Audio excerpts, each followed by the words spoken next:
네, 최근 연예계가 뒤숭숭합니다. 과거 소년 보호 처분 논란에 휩싸인 인기 배우 은퇴 선언의 유명 방송인의 매니저 갑질 의혹까지 불거졌습니다.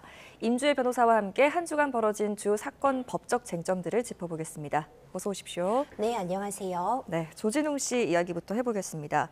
배우 조진웅 씨가 10대 때 저지른 범죄 전력이 드러나자 연예계를 돌연 은퇴하겠다고 밝혔습니다. 10대 때 저질렀던 범죄 이력이 20년 동안 알려지지 않았던 이유 뭐라고 보십니까? 소년범이었기 때문입니다. 소년보호 처분이라는 것이 정확한 명칭이라고 볼 수 있는데 성인이 되어서 어떤 범죄를 저지르고 이에 따라서 형사처벌을 받게 된다면 우리가 흔히 이야기하는 빨간 줄, 그러니까 전과 기록이 남게 됩니다. 하지만 소년보호 처분을 받게 되면 이것은 형사처벌을 받는 것이 아니라 어디까지나 교화에 좀 더 방점을 둔 소년보호 처분을 받은 것이기 때문에 전과 기록이 남지 않습니다. 그리고 사실상 어떤 기록이 남는다고 보기 어렵고 수사 자료, 수사 경력 자료 정도에서만 조회가 가능하기 때문에 우리가 어떤 소년보호 처분을 받았다고 해서 그래서 우리가 소년원에 갔다고 해서 기록이 남는다고 보기 어렵고요. 이런 부분들 때문에 연예계 생활을 하는 동안 이런 사건이 상대적으로 좀 덜 알려지지 않았나 생각이 됩니다. 네. 이 소년법의 원래 목적, 취지라고 할까요? 청소년의 재범을 막고 건전한 성장을 돕는 데 있다는 데 대해서 과거의 잘못으로 지금의 비판이 너무 과한 거 아니냐 이런 목소리와 함께 연예인은 공인이기 때문에 영향력이 크니까 다르게 봐야 한다 이런 의견도 있거든요. 어떻게 보십니까? 그렇습니다. 앞서 언급해 주신 것처럼 왜 소년범들에 대해서는 이렇게 소년 보호 처분을 내리고 전과 기록을 남게 하지 않는가? 바로 낙인 효과 때문입니다.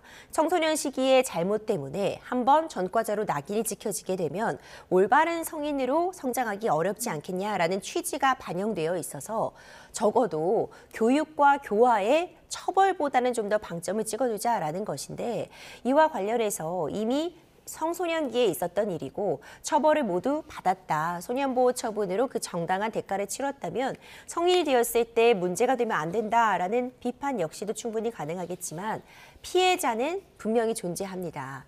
이 피해자가 존재하는 상황에서 물론 이 사과에 대한 해명이 있었고 이에 따라서 연예계 은퇴를 밝혔지만 이것은 과거에 대해서 본인이 짊어지고 나갈 부분이다. 이런 비판 역시도 충분히 가능한 상황이어서 양측 입장 모두 충분히 논리적으로는 가능하다 이런 생각이 듭니다. 네, 그래서 더욱 좀 균형 잡힌 시각이 필요할 것 같습니다.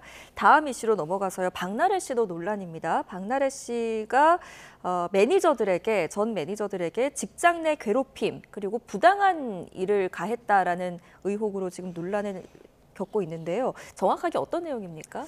굉장히 화제가 되고 있습니다. 박나래 씨와 함께 근무를 했었던, 함께 일을 했던 전직 매니저 2명이 박나래 씨를 상대로 소송전에 돌입한 겁니다. 이제 형사적으로 고소도 들어갔는데 지금 받고 있는 혐의가요. 기본적으로 매니저 일을 하면서 굉장히 폭언에 시달렸다. 술을 마시지 않는다는 이유로 폭행과 폭언이 있었다라는 취지. 이런 부분들이 한 가지 문제가 되고 있고요.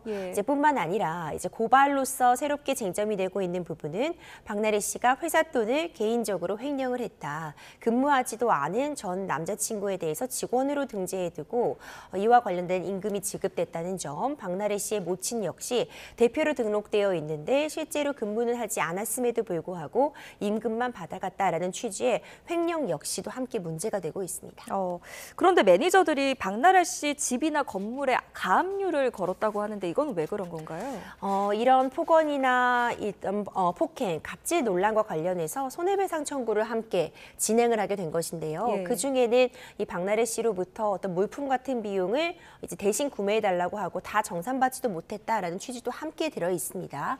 이와 관련한 손해배상 청구 소송이 제기가 되었고 이 누군가가 받을 돈이 있다고 한다면 법원에서는 이 돈을 줘야 되는 사람이 재산을 미리 다 처분해버린다면 제대로 받을 돈을 받지 못할 위험에 있으니까 일단 재산을 묶어두는 조치, 가압류를 인정해 줄 수 있는데 가압류가 인정이 됐다는 건 어느 정도 이 받을 돈이 있다는 것에 증명 정도는 아니지만 소명은 있었다라는 취지로도 해석이 됩니다.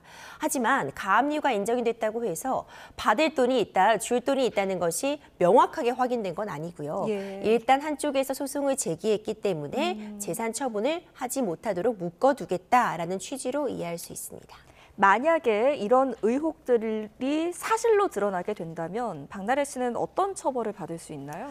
아직까지는 굉장히 조심스럽습니다. 이제 의혹 제기 단계이기 때문에 양측이 좀 사실관계에 대한 공방을 이어갈 수밖에 없고요.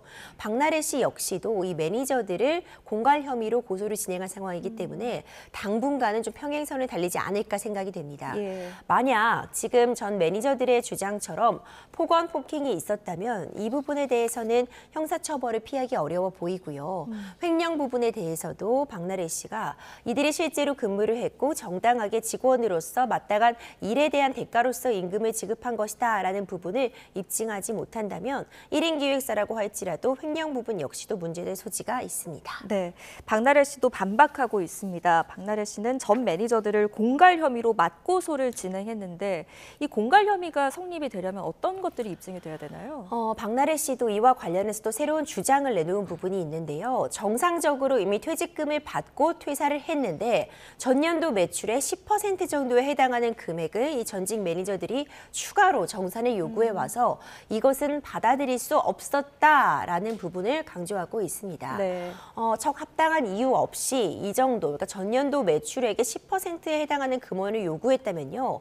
이 부분은 공갈, 그러니까 폭로를 이어가면서 추가적으로 금전을 요구한 부분이다라고 해석이 된다면 공갈 혐의를 적용해 볼 수 있을 것 같고요. 다만 아직까지는 이 10%를 추가로 요구했다는 부분의 산정 근거가 어떻게 되는지 이런 부분들이 밝혀지지 않았기 때문에 양측이 이 사실관계에 대해서도 추가적으로 공방을 이어갈 수밖에 없어 보입니다. 네. 자, 갑질 의혹에 더해서 또 하나 불거진 게 바로 박나래 씨가 이른바 주사 이모를 통해서 병원 밖에서 불법적으로 의료 행위를 받았다는 혐의인데요. 이게 현행 의료법상 그 병원 밖의 의료가 인정되는 경우도 있잖아요. 이런 게 불법으로 성립이 되려면 어떤 게 입증이 돼야 됩니까? 이 부분도 새롭게 의혹이 추가되면서 논란으로 떠오르고 있습니다. 지금 매니저들이 추가적으로 밝히고 있는 내용에 따르면 박나래 씨가 의료기관이 아닌 곳에서 이제 일명 사칭 주사 이모라고 불리는 사람에게 불법적으로 어떤 약물을 받거나 이 수액 같은 것을 맞고 다녔다라는 취지의 새로운 주장이 나오는 것입니다. 물론 우리 현행 의료법상으로 왕진이라는 개념이 가능합니다. 그러니까 의사가 처방이 있고 의사나 간호사가 가정에 직접 방문을 해서 할 수 있는 행위 하에서 치료를 해주는 것은 가능은 한데요. 이것은 뭐 의료의 좀 사각지대라고 볼 수 있는 농어촌 지역 일부라던가 아니면 환자가 거동이 어려울 때 환자의 요청이 있고 의료인이 이를 수락한다면 가능합니다. 이 방식이 불가능한 것은 아니라 어디까지나 이런 원격 진료 내지는 왕진을 할 수 있는 건 합법적으로 자격을 갖추고 있는 의료인이 가능합니다.